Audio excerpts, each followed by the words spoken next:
India has been laying a lot of focus on Startup India, Stand Up India. Okay, then that's the focus now.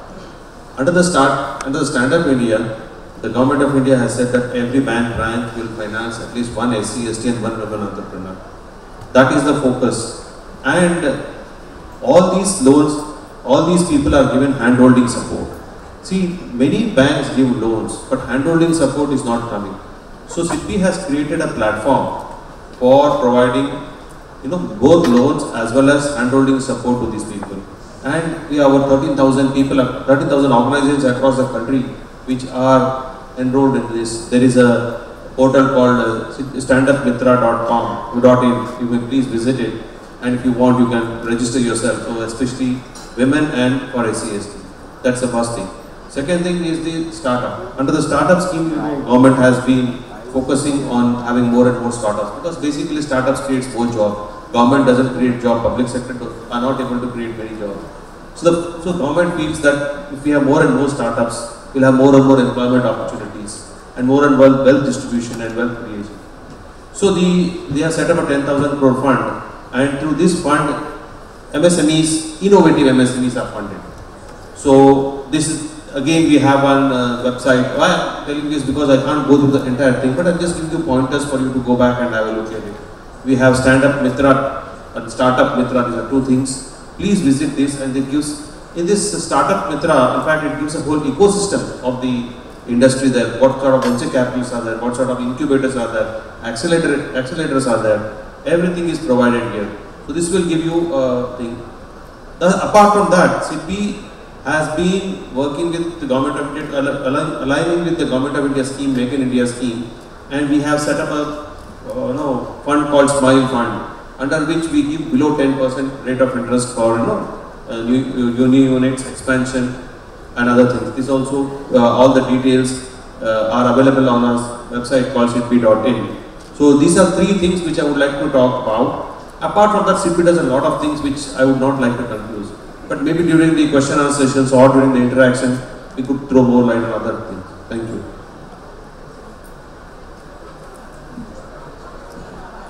Thanks, Mr. Dharma. Mr. Kashyap, if you could tell us how the year has been for Canara Bank in terms of SME financing? As far as SME financing is concerned, in our bank, for the last 5-6 years, as per the instruction of RBI and other regulators, in all banks for SME financing, there is a set up hierarchy at all levels, at corporate level as well as at branch level. Even though at ground level, there is a SME hubs at all, district headquarters, like that. As far as growth in SME is concerned, during the year 2014-15 and 15-16, our bank has recorded a good growth under SME financing. The growth in the last 3 years, SME portfolio of Canara Bank has been doubled. So it is a very sound growth, and the performance of Canara Bank is also recognized by Government of India by way of various recognition programs. As far as current year program for SME financing is concerned, SME is the continued thrust area of Canara Bank. Not because that bank corporate office wants or government wants, but SME is the future of the country also. If we talk about income generation, profit generation, GDP growth, the contribution of SME is considerable. And if we talk about the future growth potential, there is huge growth potential in the segment of MSME.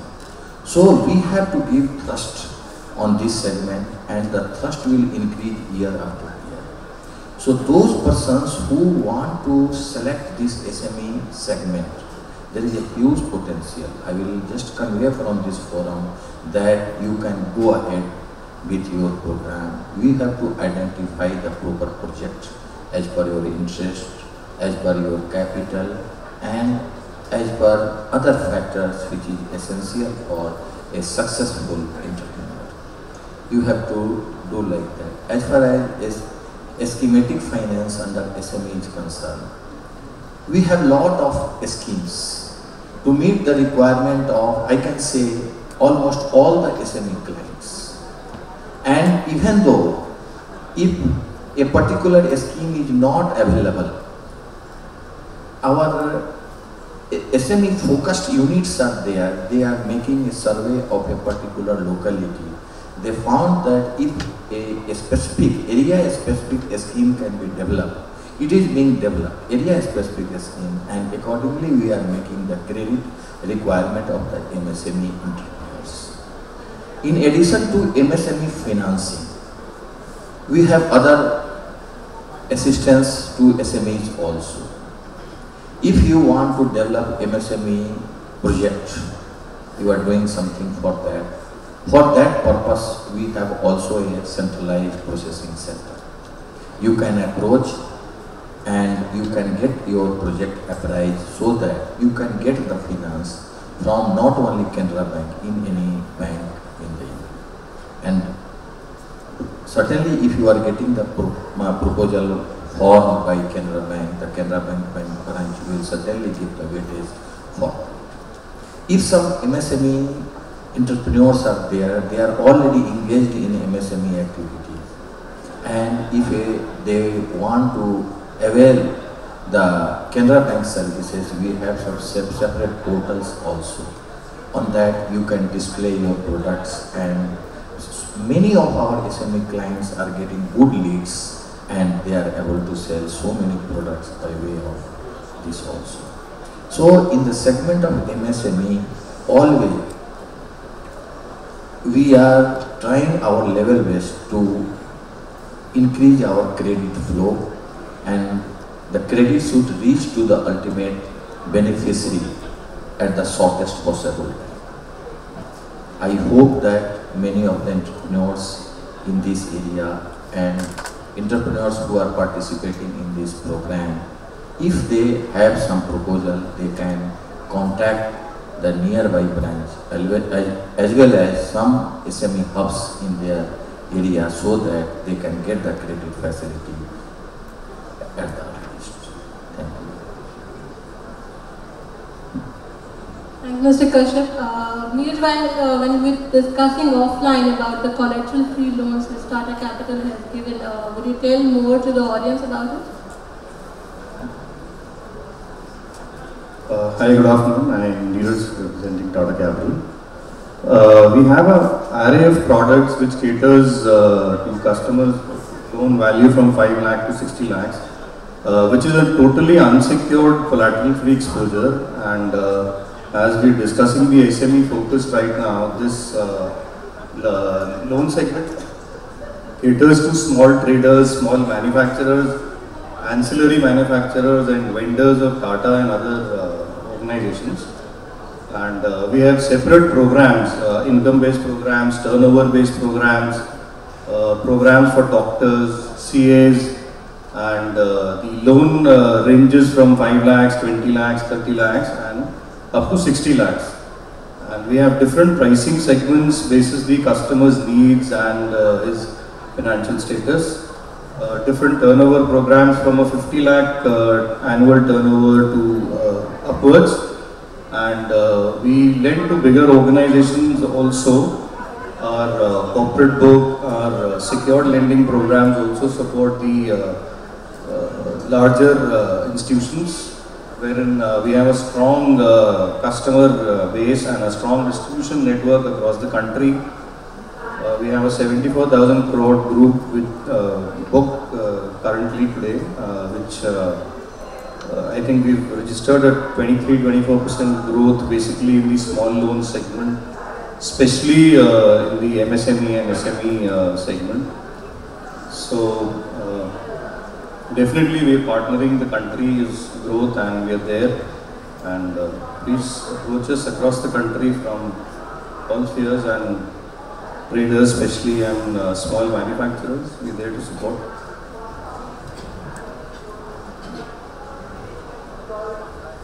So Alok, as the founder of IndiFi, how you are bridging the gap between the lender and the borrower?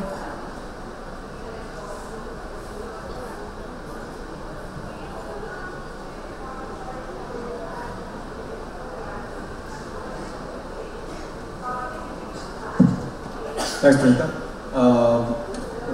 Indif is a platform for MSME loans. The approach we take is to work with existing lenders, both banks and NBFCs, but create new programs for borrowers that allow them access to credit, where currently credit is hard to access. And by and large, our approach to that is to go to larger principals. They could be large franchisors, they could be companies selling through dealership distributor networks, and create specific financing programs for their dealers or franchisees. So currently, we work with companies like DTC and FirstCry to create financing programs for their franchisees, largely focused on the working capital needs for franchisees to grow. What helps us in doing so is by interpreting that relationship, without necessarily needing balance sheets and so on. We are able to construct programs that fit the requirements for that particular setup. Right? So DTDC, for example, we do working capital loans. We understand that in that case, the data that exists between the franchisor and the franchisee in terms of number of couriers done and billing and so on is sufficient for us to be able to judge the business volume as well as the volatility of the business. So our products then are geared towards that information. Loan sizes are geared towards that particular market. So we would love to work with other franchisors and principals. At the back end, we tie up with existing lenders, both banks and NBFCs, who essentially lend on back of these scorecards and product constructs that we take to them. Right? So we don't operate through our own balance sheet. So the same cost of capital that is available to you through any bank or NBFC should be available through our platform. The same trust and the brand comfort that you derive from existing lenders should be available through our platform. So that's the construct that we are. Mr. Dharmaji, are you also focusing in any way on franchise financing, or are there any focus areas for SIDBI, the sectors you typically look at? Yeah. See, first thing I would like to tell, as far as the funding of MSMEs is concerned, for any viable bankable project, there is no dearth of fund. As a colleague from Canara Bank also was telling, all banks are focusing on MSME funding. We want only bankable projects. So my first advice to you is, there is enough funding in the market. There are various channels, to the NBFC, to the aggregators, to the banks. But first thing, you have to have your idea clear. Have a clear idea, have a clear market, perception of what you're going to do. So there is enough funds in the system. It's not at all an issue. That's the first thing. So having said that, this is one of the main, please remove your mental barrier if you have anything that whether that money will be available. The only thing is that you have to have clarity in your mind, and you should be able to convince the branch manager. And what important is, across SIDBI especially, and even many banks, they are not they are sector agnostic. They have no problem funding anybody. And the government of India has been making supporting us in terms of extending collateral-free loan. Earlier the credit guarantee scheme system was there, which would consider all the franchisees. Now we have the Mudra up to 10 lakhs. Suppose you want a loan up to 10 lakhs, the government of India has introduced Mudra, where up to 10 lakhs is there and a credit guarantee is there. So you don't have to bring in collaterals in. Then if it's above that, again there is a collateral there. In fact, now government is going on with SIDBI starting what is called venture debt. See, many of these have no collaterals, they are slightly risky. So these are really, most bankers right from inception, they look at collateral based lending. They will look like what assets you have created, brick and mortar. But now these things are changing with new economy, new knowledge economy. So new kinds of industries are coming which don't create assets. They are more of knowledge based industries. So for this, venture debts is the right word, right calm-down approach. And government has created again a credit guarantee for this. Credit guarantee is basically credit enhancement. When a bank gives a loan, he feels that this may go bad probably. So the government of India gives an enhancement saying that I will write off certain kind of losses for this. This is one. So SIDBI does support. Now I am actually talking on behalf of all the banks also, because of course Canara Bank there. But franchisee is definitely one of the areas. In franchisee, what happens, I'll tell you, the market is tied up. That's one of the main things for a banker. What is his market tie-up? Many people know how to manufacture, many people know how to make, they have knowledge about everything. But unless you have a good market, unless you have a market tie-up, it's always a challenge. So in a franchisee, that's one step ahead. I think that's a great thing. So for bankers to consider it, it's a great comfort for the bankers.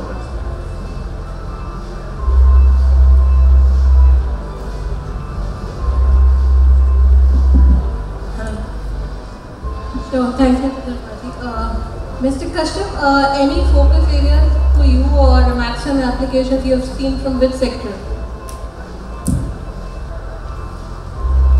In fact, we are receiving proposals from most of the sectors. Some of the sectors, like manufacturing, is the main sector where we are focusing, no doubt. In MSME, both manufacturing and services sector is coming. And manufacturing, any sector which is coming for our consideration. It is not the isolation that this sector we should go, this sector we should not go. But in particular locality or on a particular point of time, if some sector is not performing at that point of time, we are not considering, or we are just taking due care. If any proposal is received, then whether this project can be implemented and whether it is economically and technically feasible or not. From that angle only we are looking for. Otherwise, as such, if you talk of present age also, it is not that any particular sector is not performing at all. Some of the unit of a particular sector is not performing, but some of the units are performing as well. So we consider on merit of the proposal, and we can consider any proposal. Here I would like to highlight here that we have the schemes for both collateral free loans and collaterally backed schemes also. Those who have the entrepreneurial quality and due to some collateral they are not able to do any business. It is not at present, because the government has also launched various schemes, Stand Up India, Mudra loan, so many schemes are implemented, and up to 1 crore collateral free loan can be given with the CGTSME coverage.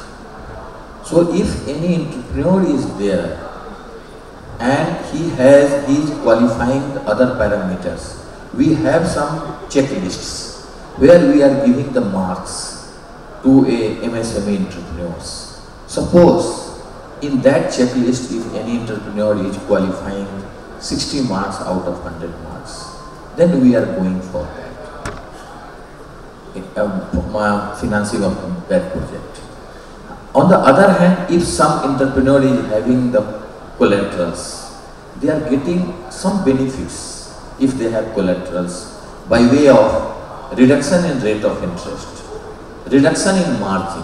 Generally, we are stipulating 20 to 25% of margin for any project.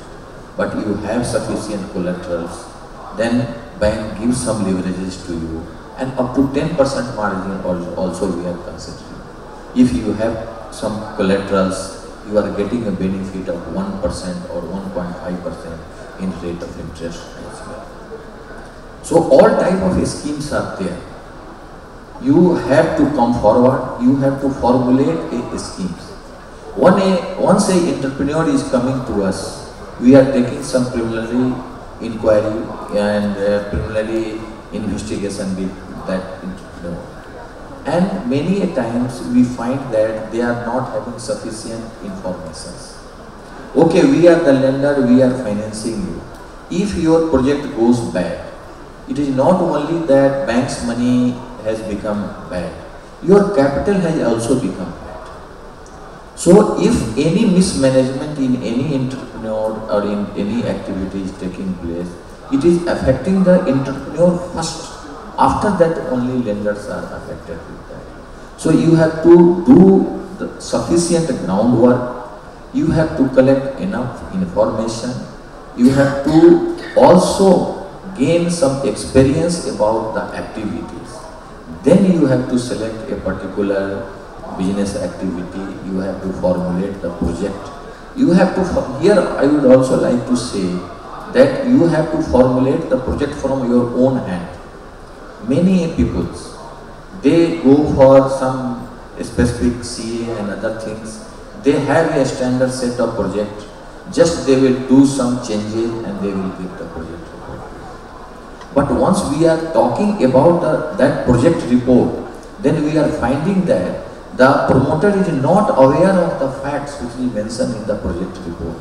That indicates that this project report is not prepared with full sincerity. Then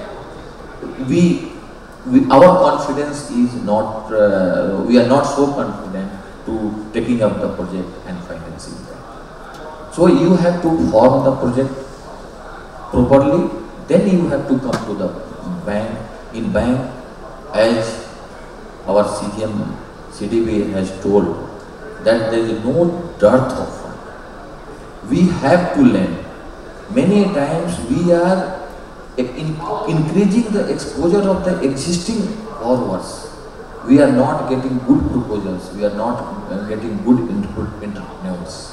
If we are getting good entrepreneurs, then if you will find that not only a particular bank, wherever if you are giving the project report, if you are giving your project report in 5 banks, you will get sanction in all the 5 banks. Then it depends on you that with who you want to deal with. So you have to do the sufficient groundwork before doing any activity. One fact also I will bring to your notice, that out of the total segment, MSME segment if you find, or any segment for credit, about 20 to 30% of the assets are stress assets. If you find, we have done some surveys, because daily we are interacting with both type of customers. Some customers, they are coming with some success stories and they are asking for higher exposure. Some customers who are coming with the problems, they have some difficulty, so they want some relaxation and other benefits. Both type of things are happening. But one thing I have seen, those entrepreneurs who have not diverted the fund, they are very much in safe zone. Despite slowdown or any other negative factors, they are able to survive. In business, generally ups and downs are common. Once your business is increasing, you have to make provision for the downfall time also. If you are making some provisions for that, I am sure that you are not going to suffer any loss, any sufferings during in your activity. And for that, gradually you have to increase your capital base. The moment your capital base will increase, borrowing will be less, and your financial parameters will be very strong. If your financial parameter will be strong, then you can get the bank borrowing at cheaper rate and the soft terms and conditions. So you have to see your financial strength. Many times we find that the financial strength, by looking at their unit and by interacting with the entrepreneurs, we find that they are strong. But once we are seeing the balance sheet, we find that it is very weak.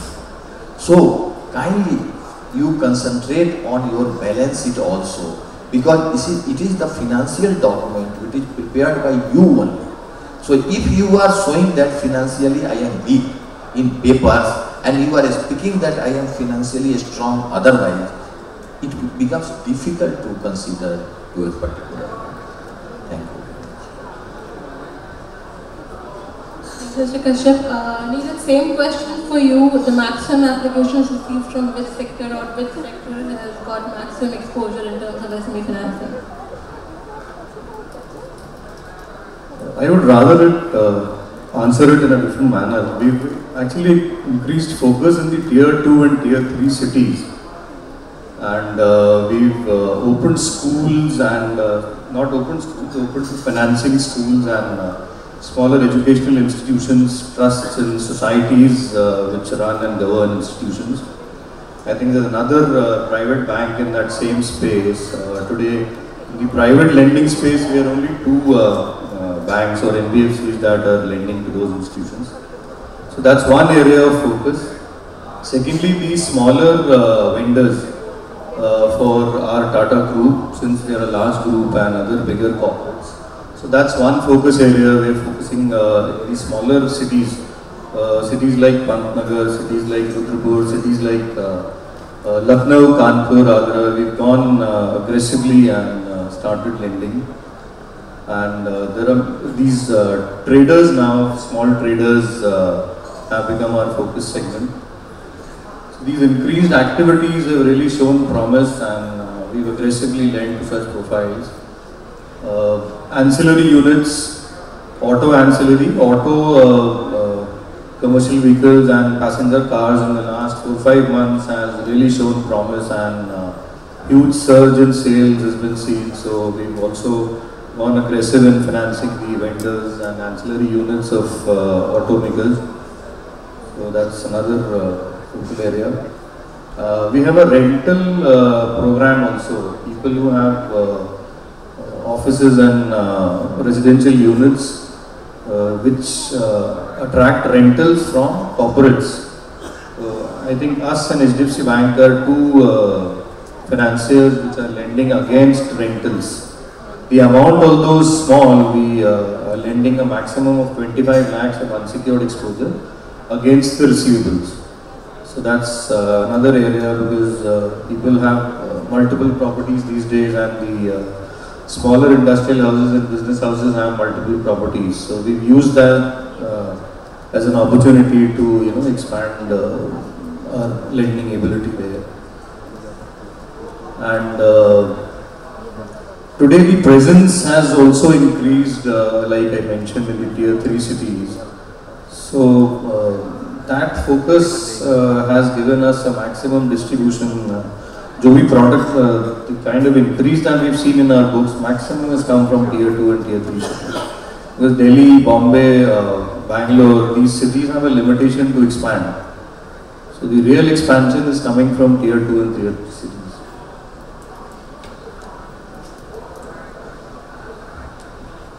Arnav, what kind of street screening do you do for borrowers? So as I mentioned, we create lending programs which are focused on specific franchisor networks or dealer networks. And what that allows us to do is to consider the data that is already residing in that relationship. For example, if it's a franchisee, how much are they transacting with the franchisor, for how long, what has been the volatility of that business. So we are able to rely on these alternate data points rather than only on the balance sheet or of the company. What that also means is that once the program has been set up, any particular franchisee coming to us for financing can get a very quick turnaround time. So typically we would disperse a loan within 5 days of the customer coming to us, largely because there is a specific program running for that kind of a borrower in our system, and our lenders are supporting that program. So those are the key elements of what we do, is to capture the relationship with the principal and use that relationship and the data that is embedded in that relationship as a key metric for constructing these financing programs. What that also allows us to do is to respond quickly to any changes in the business, right? Because that data continues to flow to the platform once the loan has been given. And so if the business is growing rapidly, we can react to that very fast in terms of enhancing the line of credit, if that is the product. Literally within a matter of days, rather than having to wait for the next annual cycle of balance sheet to be filed and for us to realize that yes, the business has grown. So for such high growth businesses that are very dynamic, and there is data available through the principal relationship, that is really where our focus is. Currently, our biggest segments would be within the franchisee and dealer financing, retail businesses, small hotels, travel agencies. So those are some of the areas where we have launched our programs at this point in time. And all of them rely on a combination of looking at classical data, bank statements, credit bureau scores and the like, but also looking at this new data that we pull out from principals. And they give us a much more accurate representation of the business and much more recent representation of the business than typically what balance sheets would imply. Mr. Dharmaji, from SIDBI, the focus has been more on startups or SMEs running businesses, so to say. Actually, all startups are SMEs. So SMEs, so there is no distinction between startup and SMEs. Everybody is SMEs. So what you can say is startups and existing units. So the focus, actually if you really look at it, banks are the people who create new startups. NBFCs are there, other aggregators are there who look a little later. Once the company shows traction, they have a track record. So basically the business of creating new entrepreneurs, I'm talking of, of course there are venture capitalists and angel networks, I'm talking of funding, term funding, is that with the banks, public sector banks. And public sector banks are doing a human service for creating startups. I'm talking of ordinary startups which technically don't attract venture capital or angel funding sort of things. So banks are doing, and banks are really focused on that. So it's a two-way thing. As I said earlier, if you get your things right and the banks are willing to work. So SIDBI is with these funds like the Credit Guarantee Fund, the Enhancement Funds, and the Startup India portals. In fact, we have created a website wherein we have created what is called, we are aggregating all kinds of loans. People who want loans will come and upload their application, and there are banks who will choose from it. So instead of going to 4 or 5 banks, what we do is we have these portals wherein you go and give your application, and a couple of banks in that region will look at it, and if they find it interesting, they will lap it up. So these are the things which we are trying to do. Mr. Kashyap, with regards to startups, has there been any focus on one particular segment? As such, startups that is startups implies for SME entrepreneurs only. And as such segment, we have not defined. This segment, if we are receiving the proposal, we will attend, otherwise not. No. It is no such type of policy is there. And it depends on area to area basis. In particular area, we have the scope of some particular activity. In other part of the country, there is a scope of some other country. So, keeping in view the locational advantages and disadvantages, we are considering the proposal under startups.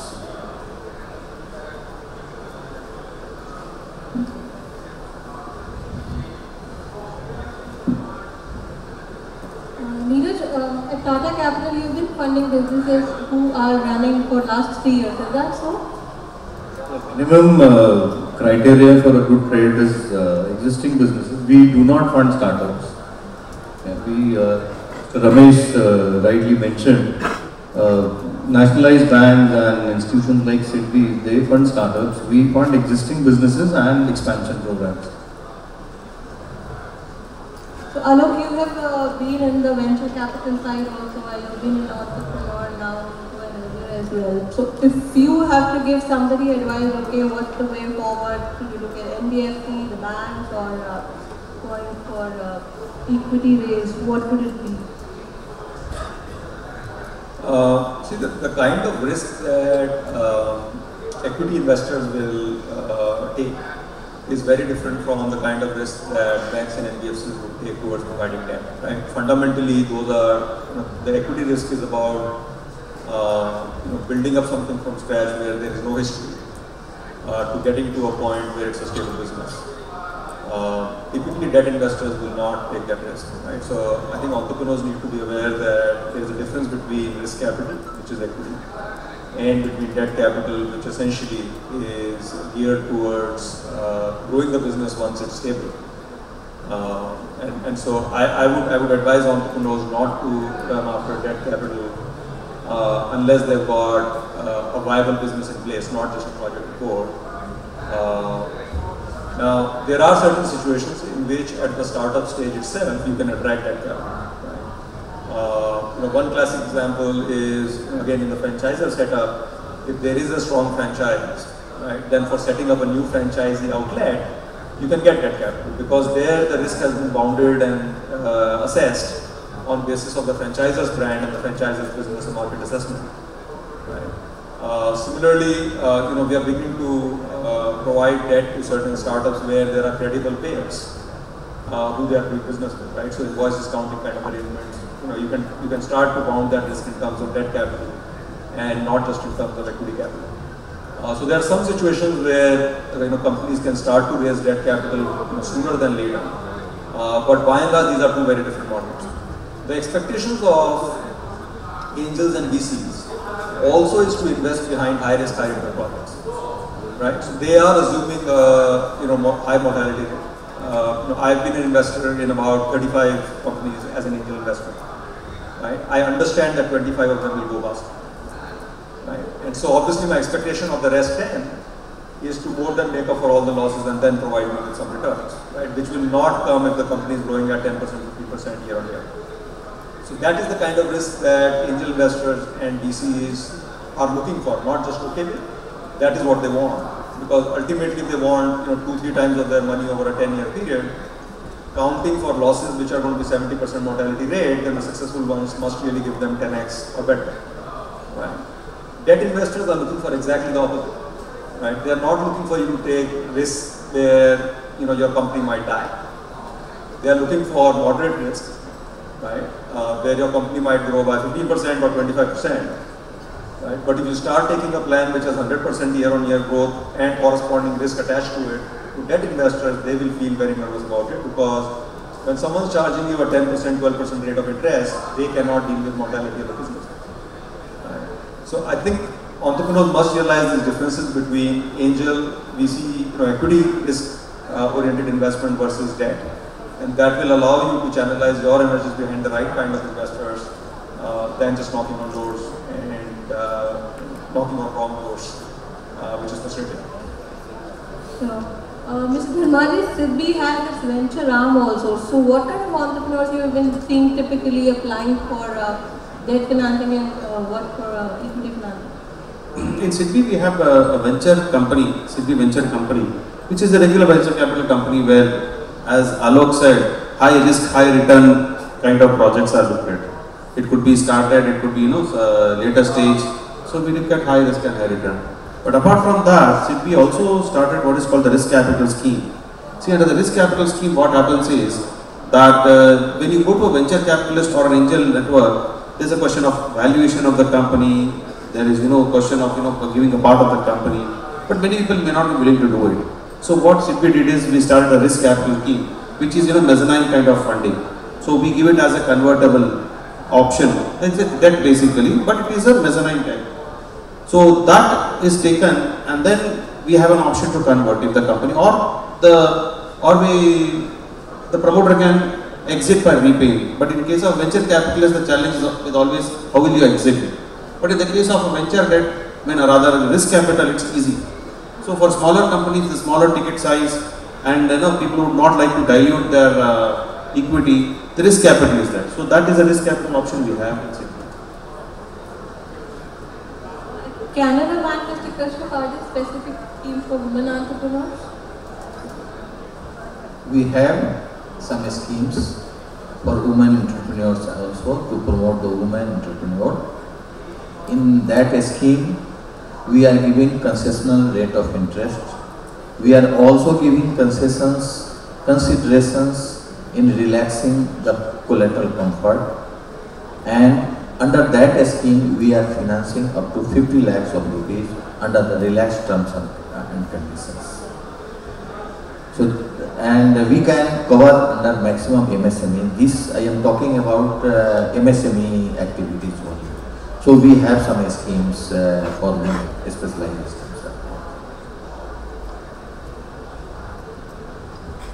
Neeraj, at Tata Capital, how are you taking care of the bad debt? Well, so far God has been kind to us. The gross NPA stands at sub 2% for us till today, and we've been very aggressively taking care of the NPA management. Our collection units are pretty strong, and since the law is on the customer side, so we are carefully assessing our customers. And credit analysis is one strong point that we do, so as not to create too many NPAs in the books or not to have too many NPAs in the books. That's one caution that we exercise while lending.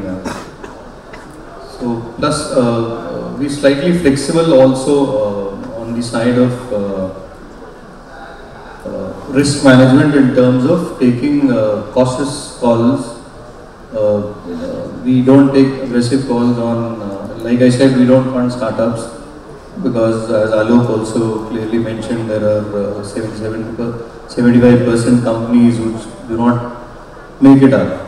So we are very cautious while lending, which is why we see financials for the last 3 years, performance for the last 3 years, profitability, bank statements. So caution helps us, have less NPAs in the books. So I think now we'll have to open the floor for questions. There is time for next session also. So I'll ask each one of you to please raise your hand, introduce yourself, and point to whom the question is targeted. Hello, this is Mayank Jain. I just want to ask Mr. Ramesh sir, in terms of SMSE, series, what these bankruptcy norms are, or how they are different from normal startups are considered in terms of bankruptcy. Bankruptcy norms. And you said that there are certain rules and regulations for established businesses when they file bankruptcy. Yeah. But if the startups fail, how the funding institutions? Startup also would be a company, so similar rules will apply. Similar rules. If it's a proprietary or a partnership, different things are there, but most of the startups which get funded are companies, so similar kinds of rules. Second, if in case of evaluation time, if there is no comparables exist, how evaluation goes on? Valuation. Yeah. Evaluation or valuation? If Valuation. there are no comparables exist, Sorry, did you say valuation or evaluation? Valuations. Valuation for equity financing? Yeah. If there are no comparables, no similar type of business exists, then how we There are always comparables. Right? At the base, the financial metrics are always comparable. Right? That is the reason why stock markets operate, because you can compare one company to another, even if they are in different businesses, because there is a notion of cash flow. Right? So there are always comparables. People might use different ways of comparing two companies. Right? For example, their business models might be comparable, even if their products are not comparable. Right? So if there are two companies operating on a subscription business model, right? I can compare those two businesses even if they are selling completely different things, right? For valuation purposes, investors will almost always look for comparables. Yeah, I would suggest that it is in interest of entrepreneurs to table those comparables to investors, right? Because it gives them a way of thinking about your business. If you lose me in a desert with no compass and no directions, I'm unlikely to find my way out. Right? So you have to chart the way for investors to say, okay, right? I'm a subscription business in food delivery space, right? But look at Netflix; they do subscription business in movie space, right? And hence, from a financial standpoint, I can start to look similar to them. And then you are handholding me into saying, okay, that is how their business model stacks up. This is how my business model will stack up, right? So it's always good for entrepreneurs to find the right comparables and guide. Otherwise, investors are going to find comparables. And my suggestion would be investors are always worse off at finding comparables than you are. Hi, hello. Yeah. Hi, I'm Abhishek, RCM for Magma, unsecured loans in Delhi. My question to you is that, you were in the angel side and the equity side, and while in your company you chose you came in the lending side of it. So, a bit of your history. And the second question is, which is the most valued fintech company as of now in India, and what's the future in terms of valuation side? So on the first one, I didn't really see the transition from equity side to debt side. I continued to make equity investments. But on the lighter side, when I came into equity investment in 2006, that was a very underserved space. Right? Last year, India invested about $10 billion in venture capital. Right? That is scary, honestly. Right? I think it's getting overfunded at some level. It looks like debt side, MSME side, actually if you look at the statistics last year contracted. Right? So in spite of the fact that public sector, private sector banks, NBFCs, everyone is very, very MSME, supportive of MSMEs at this point in time, numbers will show you that MSME debt financing is contracted. Right? So I think there's a huge opportunity there. And data and technology are providing the lever to solve some of those problems, not all, but some. So I think it's a sense of opportunity that goes in that direction. fintech company valuation. So I don't like the term fintech because it takes the focus away from what the business is. Right? All of us are in the fintech crowd and in the alternative lending space. All of us are first in the lending business. And then the question number 2 is, can we leverage data and technology to improve the state of the art in that business? Right? But we have to manage the same metrics. Right? I have to manage the same gross NPA metric that Tata Capital has to. Otherwise, there is no future for platforms like ours. Valuations in a startup stage are not a science, it's an art. Right? Some of these companies will be very, very successful. I think multiple of these companies will be very, very successful. Investors will make money through a portfolio approach. But if someone's valued at 100 million today, can you or I justify that 100 million valuation depending on their current business? The answer is no. Right? In 5 years' time, will that 100 million look cheap? For some of these companies, the answer is absolutely yes. Right? But the business is no different from a lending business. Right? It is about scaling up borrower base, finding new ways to underwrite. I think the only differentiation in a lending business is underwriting. Right? It is not in origination, it's not in process efficiency. So to the extent that some of us can influence the state of art in terms of underwriting, I think that is what is going to create value in that segment. Thanks, Alok. Okay, this one is the last question. My name is Shankar. Actually, I started a manufacturing unit in a small village. It is my hometown. When I tried to contact Canada Bank regarding a loan, they refused because I don't have security in the towns. I started near about 60 lakhs manufacturing unit. I have more than 30 to 40 lakhs property in village. Because they refuse, we can't recalculate property in villages. So we are not giving loans. So if there is any solution, who is establishing local? Here, that accepting any proposal and rejecting, it depends on the individual. As far as organization is concerned, there is already schemes are there. If any proposal is not considered by any individual, any particular branch in charge, for next higher authority is there, or otherwise, nearby some SME processing hubs are there. So you may contact the nearby SME processing hubs. They are manned by some experienced persons who have the expertise in handling the MSME, as well as this whatever collateral free loans are there. It is for your knowledge sake, up to 10 lakhs rupees as per the RBI guidelines, no collateral to be obtained. Necessarily, mandatorily no collateral security to be obtained. And for loan up to 1 crore, there is a CGTSME coverage. So you have to give the CGTSME premium, and accordingly under that scheme you can avail the credit facility under MSME. Thank you, sir. Okay. Thank you for accommodating me. My question will be to Ramesh and to Alok both, and this is more a request for guidance, if you can throw in some color on the deal covenants for the financing scheme. You said venture debt. If you can throw in some color on that, and if both of you could throw in some guidance and perspective on what should an entrepreneur look at from a deal covenant perspective in a pre-Series A funding, the very first round.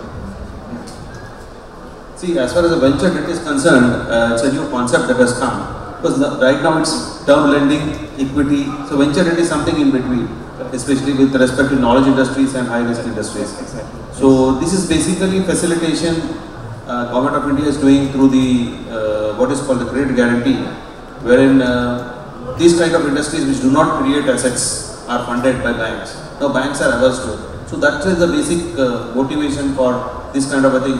So there we will have even this venture debt can also be, there are certain kind of even private NBFCs which are offering venture debt. All these things can be covered. So we would like to flow of fund money to these kind of sectors, these kind of new generation economy industries. So for that purpose, this venture debt product and concept is being put in.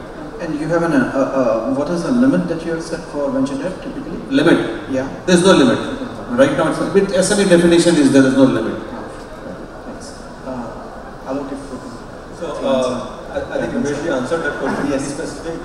specifically, I was looking at deal covenants, you know. Yeah, so you you know, look at it from one perspective, but what would be your guidance to entrepreneurs like me, researchers in Gotham, patent, all of that, and so on? Honestly, I'm happy to take that question offline because venture debt has, it's not a standard product. There is classic venture debt that goes behind equity capital, and in some sense is guaranteed by the equity capital itself. So there the covenants tend to be far softer. If venture debt is standalone, then it will look like classic debt. The only advantage is that it is available to you at a much earlier stage in a revolution. Right? So there's no standard construct to a venture debt covenant. It depends on what is it secured by, what is it riding on. And there are two broad flavors. One that rides behind equity capital. So someone put in a crore in equity capital, there will be 20 lakh venture debt available from that. Because you know there is so much capital base in the company. Right? And the second might be more classical debt, but available at an earlier stage because of the schemes that are floating. And those two covenant sets will look very different. I'm happy to chat offline. Thank you so much for being such a great panel, gentlemen. Thank you, audience. So once again, thank you indeed to all of our panel members. I'm going to request Ms. Punita Kapoor to please present the mementos to all the panel members as well. Firstly, to Mr. Ramesh Dharmaji.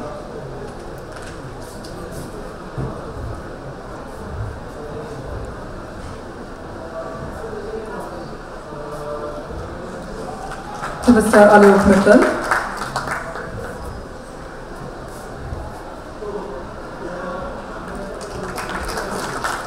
To Mr. Rakesh Kashyap.